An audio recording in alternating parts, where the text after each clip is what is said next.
사랑과 은혜가 풍성하신 하나님, 각자의 일터에서, 가정에서 나름의 최선으로 살다 이 자리에 나와 다시금 예배드리게 인도하신 참 감사드립니다. 한 주간 주님의 은혜 안에서 받은 말씀대로 살아보고자 애쓰다 지치고 낭망하여서 혹은 아예 잊고 살았음에 절망하여 아픈 마음을 안고 나와 앉은 저희들을 긍휼히 여겨주시옵고 오늘 예배를 통하여 하나님을 온전히 만나는 초월의 경험을 갖게 하사 또 한 번 말씀대로 살아갈 힘을 얻게 하여 주시옵소서. 주님, 오늘은 주신 것 감사주일입니다. 삶의 순간순간 일상의 곳곳에서 발견하게 되는 주님의 주신 복들이 늘 감사하지만 오늘은 특별히 주신 것들에 더 나아가 주시지 않은 것들에 대한 주님의 계획하신 광대한 뜻까지도 깨닫고 감사할 수 있게 되기를 기도합니다. 또한 내게 주신 모든 것들에 대한 감사가 넘쳐 이웃에게로 곁에게로 그 복을 흘려보낼 수 있는 저희들이 되기를 또한 소망하오니 이루어 주시옵소서. 어쩌면 겨자씨 하나만큼도 되지 않는 작디 작은 믿음으로 세워졌을 낮은 자리 교회이지만 돌이켜보면 은혜 아닌 것이 없을 정도로 감사한 일들이 많았음을 또한 고백하게 됩니다. 지난 한 해 동안 고여있지 않고 끊임없이 성장하고자 말씀에 대한 다양한 해석과 생각들과 만나고 부딪히는 경험들을 겪으면서 때로는 받아들이기 힘들기도 혹은 혼란스럽기도 했으나 결국 우리의 믿음이 더욱 온전하게 견고해져 갔음을 세상의 다양한 아픔들에 자연스레 반응할 수 있는 큰 마음을 가지게 되었음을 깨닫고 감사드립니다.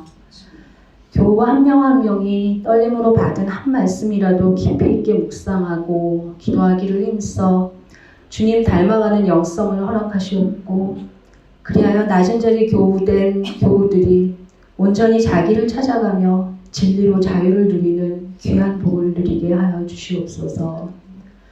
주님, 러시아 우크라이나 전쟁, 이스라엘 하마스 간에 벌어지고 있는 팔레스타인 땅의 전쟁, 인간들의 종교, 정치, 경제적인 욕망과 증오가 빚어내는 무참한 사륙과 파괴를 바라보시는 하나님의 마음은 얼마나 아프실까 생각해 봅니다.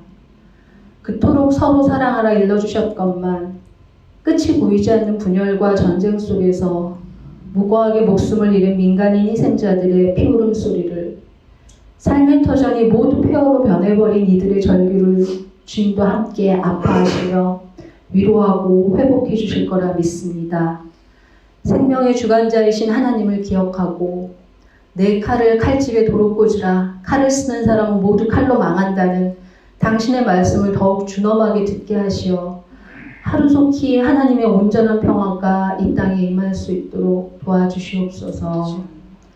오늘 드리는 우리의 예배가 주님 기뻐 받으시는 산 제사 되기를 바라며 말씀 전해주실 김은등 목사님에게 함께 하시어 주님의 대언자로서 그의 깊이 있는 말씀이 순전히 전달되게 하시고 함께 동역하시는 이신권 성백권 목사님에게도 축복 내리사 그들의 평생의 말씀 연구가 이곳 낮은 자리 교회에서 아름답게 시연되는 역사를 허락하여 주시옵소서. 믿음으로 부르심 받은 곳에 첫 발을 디디려는 신재영 목사님과 그 가정을 또한 기억하시고 축복하시어 그에 가는 모든 길들에 주님의 은혜와 인도하심이 함께하여 주시옵소서. 몸이 아파 신앙 중인 교우, 마음이 아파 고통 중에 있는 교우, 여러 상황 속에 있는 교우들을 보살피시고 그들의 곁이 되어 모두 함께 돌아볼 수 있는 낮은 자리 교회 되게 하시옵소서. 이 모든 것을 사랑과 은혜가 충만하신 예수 그리스도의 이름으로 기도드립니다. 아멘. 오늘 우리에게 주시는 하나님의 말씀은 데살로니가 전서 5장 16절에서 18절 말씀입니다. 항상 기뻐하라. 쉬지 말고 기도하라. 범사에 감사하라. 이것이 그리스도 예수 안에서 너희를 향하신 하나님의 뜻이니라. 아멘. 자리에 앉아 주십시오. 이 시간에는요. 주신 것 감사주일 특송이 있습니다. 가수로 데뷔하신 우리 이신건 목사님께서 특송하여 주시겠습니다.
감사합니다.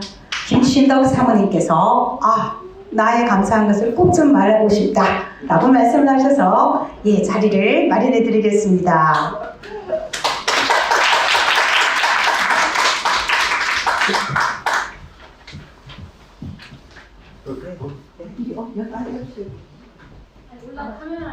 올라가서 하세요. 올라가.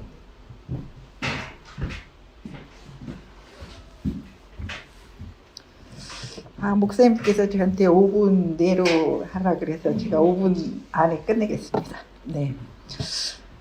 감사절에 무슨 말을 해야 하나 고민을 했습니다. 고민을 하다가 고해라는 단어가 떠올랐습니다. 괴로 옳고 바다해. 감사절에는 고해라는 단어는 상반되는 언어일 수 있는데 이 얘기를 해도 되나 하는 생각이 들었지만 이야기를 하려고 합니다. 높은 파도의 벽 끝을 잡고 파도를 넘는 파도 타기 하는 선수들의 희열이 감사가 아닐까 하는 생각을 해보았습니다. 하나의 씨앗이 열매가 되기까지 아픔과 수고 또한 감사의 조건이 아닐까 하는 생각을 해보았습니다. 그러면 나의 삶은 고해였던가? 감사의 조건이었을까? 하는 생각을 하면서 이야기를 하려고 합니다. 기독교에서는 불교의 용어인 고해라는 단어를 잘 사용하지 않습니다. 그런데 유명한 정신과 의사이며 독실한 크리스찬이었던 모건 스카펙 박사는 그의 책 아직도 가야 할 길에서 삶은 고해다고 얘기를 합니다. 스카펙 박사는 삶은 고해다.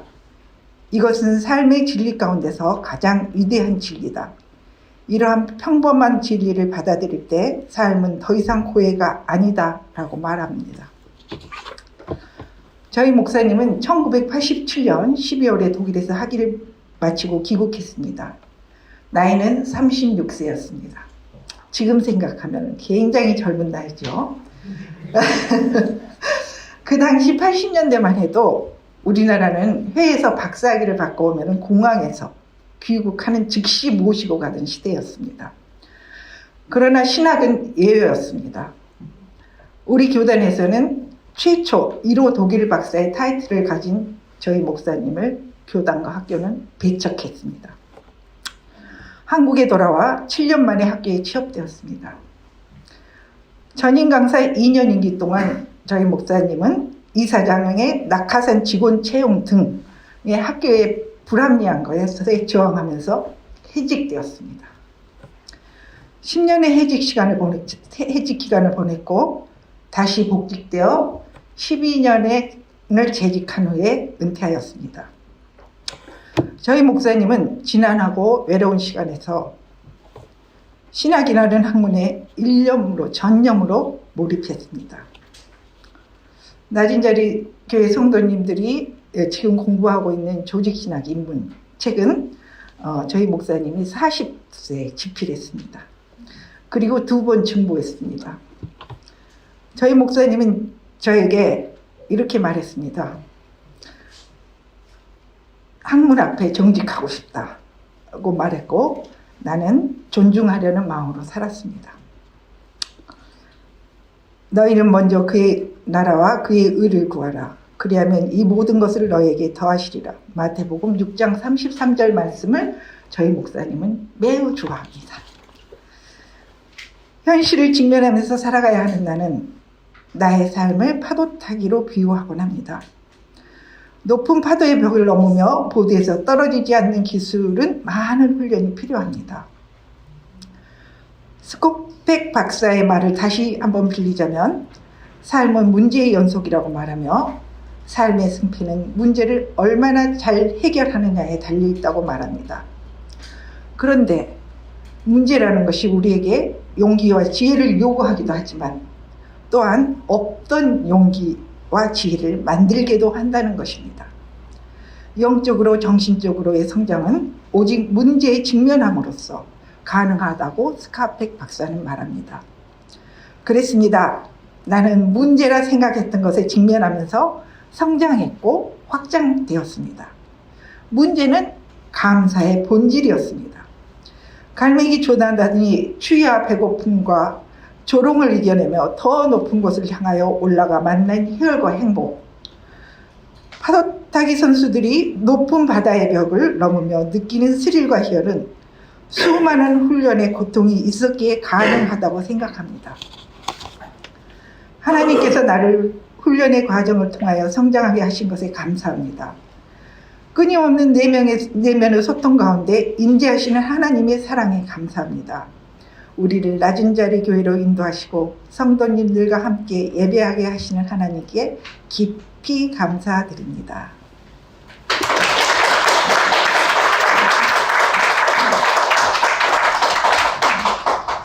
다음은 김은덕 목사님께서 부담되는 마음으로 감사의 방향이라는 제목으로 말씀 뿌리하여 주시겠습니다.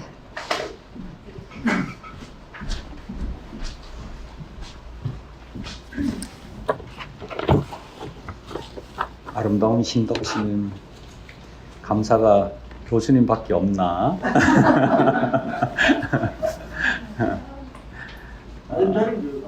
네, 낮은자리 교회 감사했습니다. 감사합니다.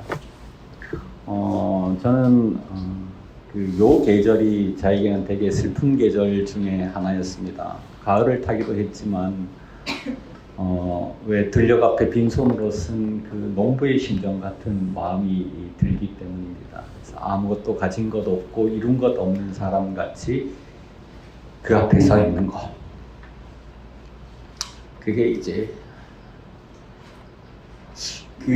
되게 힘든 거였는데 요즘은 그렇지 않습니다. 요즘은 빈손도 좋다 이렇게 이제 즐겁습니다. 그리고 이제 빈손을 바라보지 않고 빈손을 자세히 살펴보면 빈손이 아니고 그 안에 가득한 것들이 이제 너무나 많은 것들이 있음을 저는 느끼게 됩니다. 더 나아가서 손을 털고 눈을 감고 두 손을 모으면 정말 그 안에 감사한 것들이 우리가 보지 못했던 것들, 그런 것들이 넘쳐난다. 이대로 살아도 좋겠다. 더 이상 뭐 필요도 없겠다. 혹은 여한이 없다. 앞에 붙이면 지금 죽어도 여한이 없다. 내가 더 이상 뭘 더 누릴 수 있겠으며 하나님께서 주신 것이 너무나 넘쳐나고 넘쳐난다. 저는 그렇게 생각을 합니다. 그리고 오늘 기도한 것 같이 내게 없는 것들도 얼마나 감사한지 모릅니다. 내가 윤석열 대통령 같은 권력이 있었으면 어쩔 뻔했나 그런 생각도 들고 평창을 다녀왔는데 우리 와이프가 냄새나는 노린자리인가 뭐 그런 벌레가 있습니다. 노린지인가 뭐 그런 이제 벌레가 하나 있습니다. 그 벌레를 너무 싫어하는데 너무 이제 공기가 좋은데 사는 이 벌레잖아요. 이게 감사할 일이 아닌가 그런 생각도 들었습니다. 여러분들도 저와 마찬가지 아니겠나 싶은데 정말 눈을 감고 자기를 찬찬히 살피고 하늘이 주신 것, 이웃이 주신 것 이렇게 생각하면 우리 속이 따뜻해지고 감사가 이렇게 번져가지 않을까. 첫 번째 첫 번째는 감사라는 것. 그것은 그래서 제가 이렇게 이름을 붙여봤습니다. 그건 발견이구나. 내 손을 유심히 살피고 눈을 감고 보이지 않는 것을 보고 하는 발견이 아닐까 생각합니다. 두 번째는 감사는 나에 대한 발견, 내 주신 것에 내가 받지 못한 것들에 대한 자기 중심성의 감사가 아니라 감사의 방향은 너에게로 향한다 생각합니다. 감사는 너의 이름을 찾고 발견하고 부르는 것입니다. 나의 중심의 감사에서 눈을 들어야 합니다. 그리고 너를 바라보야 합니다. 근데 자본주의를 일컬어 상품 사회라 부릅니다. 상품은 있는데 사람이 없습니다. 누군가가 옷을 만들고 누군가가 집을 만들고 누군가의 노동과 시간과 생명을 통해서 무엇인가를 만들어서 우리에게 주지만 그 사람의 이름이 없습니다. 옷 한 벌 만들 때 누군가의 시간과 노동이니까 그 사람의 생명인데 쌀 한 톨을 우리가 먹을 때 그것은 누군가의 생명인데 우리가 집에 살고 있는데 나는 집을 지은 적도 없고 농사를 지은 적도 없고 옷을 지은 적도 없습니다. 우리가 그 사람을 추적해야 되겠다 생각합니다. 얼마나 고마워. 자기의 생명을 들여서 나에게 옷을 줬어. 자기의 생명을 들여서 자기의 노동과 시간을 들여서 나에게 밥을 줬어. 고맙다. 감사는 너의 이름을 찾고 부르는 것이어야 되겠다 생각했습니다. 생명은 생명을 먹고 삽니다. 생명은 절대 무생물을 먹고 살 수는 없습니다. 사람 역시 마찬가지입니다. 오늘 식탁에 올라온 고기 반찬은 무엇인가의 죽음이고 나물 반찬 역시 마찬가지입니다. 농사를 지은 농부의 생명, 요리하는 어머니의 시간, 노동의 시간과 노동인 생명을 먹고 우리는 생명을 유지합니다. 그래서 그 이름이 존재해야 합니다. 그러나 이름이 없습니다. 저는 그 이름들을 찾아야 한다고 생각합니다. 이렇게 불러보는 거죠. 아버지, 어머니.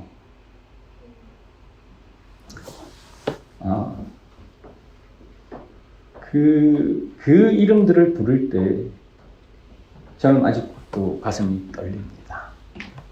아버지가 있었지, 어머니가 있었지. 여러분이 이제 사적으로 이 말씀풀이는 너무 공적인 자리인데 사적으로 한번 얘기할 수 있게 허락하시면 저는 이 의미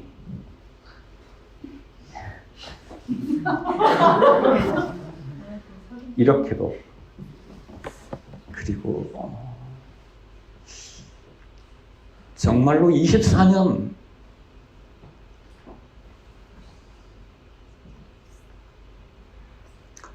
그 쉽지 않은 길을 함께 걸어온 그리고 어느 모퉁이에서 만났던 그 낮은 자리 교인들 이 자리에 있든 없든 그들의 이름을 부르고 싶습니다.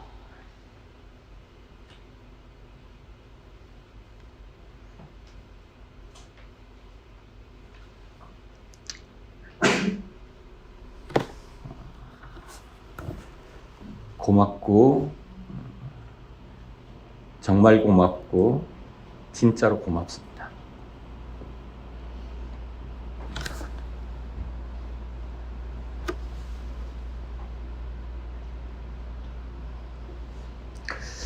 그리고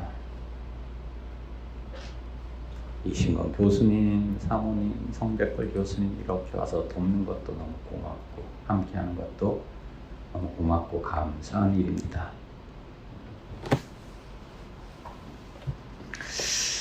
그리고 이 이름이 불릴지는 몰랐겠지만, 저는 윤석철 장로님 그 강의 다 끝나고 식사 한 끼를 대접 못했습니다. 그 대전에서 와서 그렇게 오늘 뒤풀이 하려고 생각합니다. 모이시면 제가 쏩니다. 그렇게 아무것도 바라지 않고 교수님들도 장로님도 그렇게 교회를 섬겨주셨습니다. 그리고 감사에는 방향이 있어야 된다 맞습니다. 감사는 무엇을 향한 감사여야 합니다. 그렇게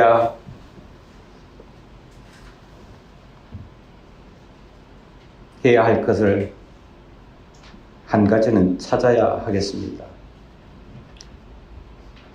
마음을 담은 몸이 움직일 때 우리는 충실해집니다. 그러니까 오늘 제가 더듬거리고 있지만 감사는 말로만 하지 말고 몸도 쓰자 그 얘기하고 있는 겁니다. 그 방향의 사람을 하나 선정하셨습니까? 있겠죠. 그 사람이 있겠지. 내가 지금까지 살았는데 공중나는 새만 하나님이 먹이셨나? 나 농사 한 번도 안 졌는데 지금까지 살아있는데 뭔가가 있겠지. 그 사람 하나, 그 사람 둘 이름을 부를 때 마음으로만 말고 몸으로 그 이름을 부를 수 있기를 바랍니다. 김혜기 집사님 아멘 안 합니까? 하시죠. 그렇게 우리가 따뜻하고 풍성하게 이 감사의 계절을 보내십시다. 또 얘기하고 싶은 감사가 하나 있습니다. 흐름입니다. 우리가 열심히 사랑하고 감사하다가 시간을 또 한 번, 우리 시각을 또 한 번 외부로 돌려야 합니다. 내가 감사한 그 사람의 입은 옷은 지은 사람이 있고 그를 먹이는 사람이 있습니다. 그 사람이 참으로 고맙습니다. 너에게 난, 나에게 넌.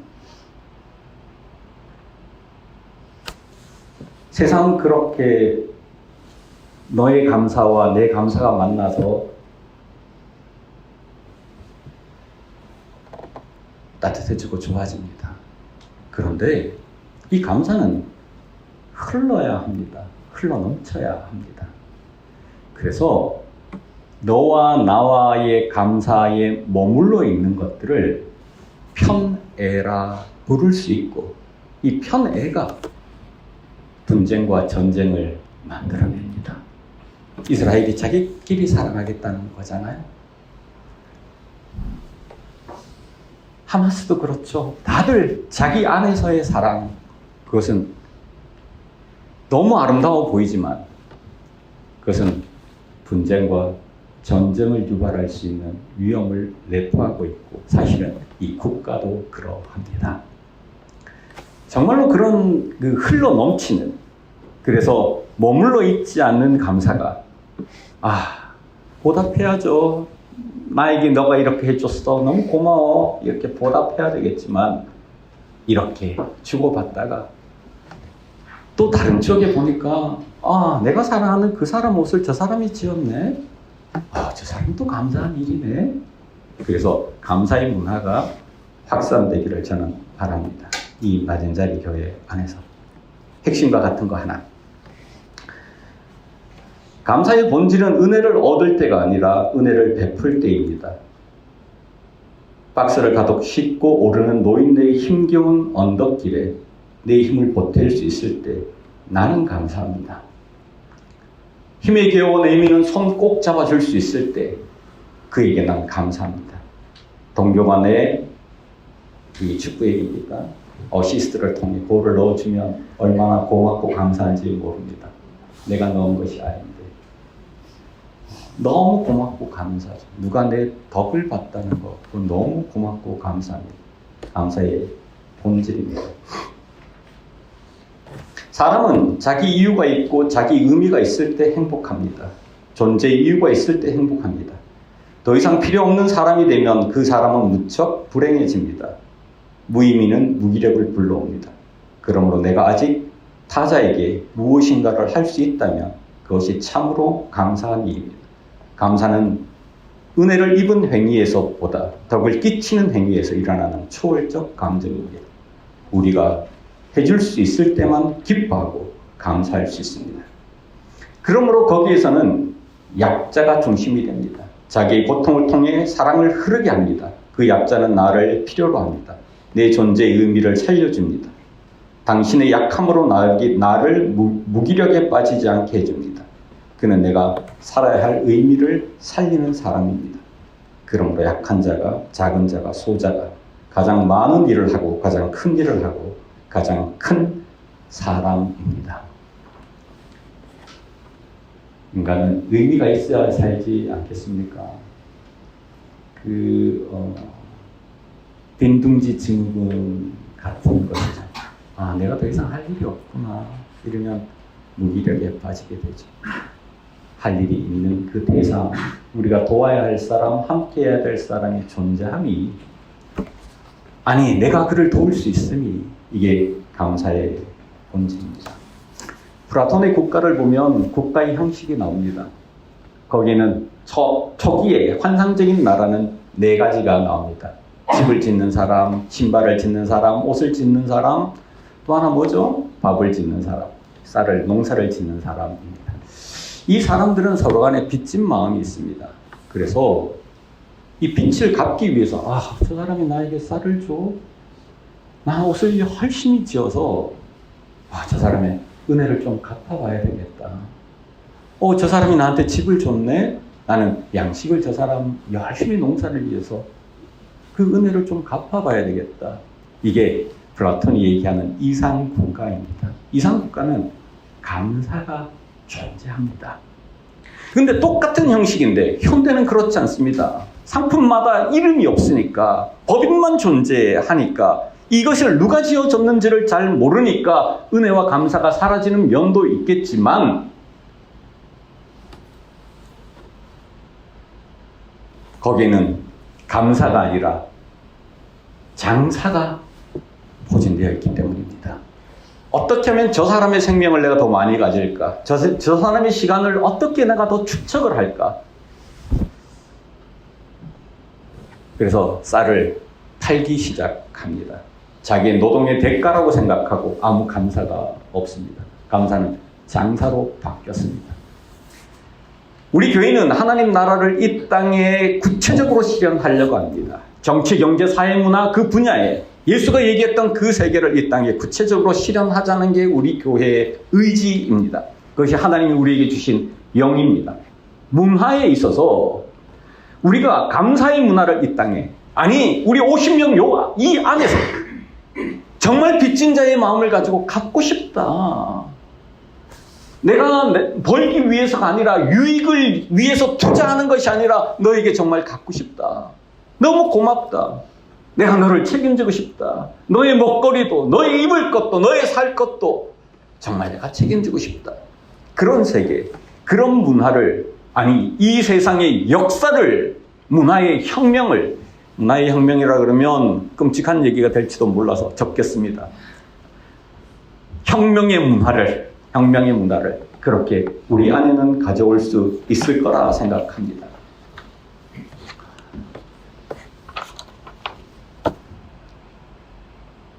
현대사회는 빚진 자의 마음이 없습니다. 감사가 없습니다. 장사만 남았습니다. 더 누리고 더 가지기 위해서 무한 경쟁을 합니다. 그래서 지옥입니다. 오늘 말씀은 우리에게 이렇게 얘기합니다. 감사는 너희들을 위한 거야. 근데 이게 하나님의 소원이야. 범사에 감사해라. 이건 정말 인간들에게 바라는 하나님의 뜻이다. 뜻. 너희들이 기뻐하는 거, 그거 내가 너무 좋아한다. 그게 내 생명을 드리는 목적이다. 너네가 감사하고 사는 거, 그거 하나님의 뜻이다. 시 한 편 읽고 마칠게요. 감사와 행복, 화영순. 뭔가를 할 수 있다는 것, 누군가에게 뭔가를 해줄 수 있다는 것, 이거보다 더 큰 행복은 없을 것이다. 길을 가다가 떨어진 쓰레기를 주워 담을 수 있어 나는 내 손에 감사한다. 언덕길 오르는 힘든 자에게 손잡아 줄 수 있는 여력이 있어 나는 나에게 감사한다. 내가 있어 세상이 있고 세상이 있어 내가 존재한다는 이 사실을 더없이 감사할 따름이다. 우리도 아직 누군가에게 줄 수 있는 것에, 내가 무엇인가 역할을 할 수 있는 것에 감사의 계절이기를 바랍니다. 기도합시다.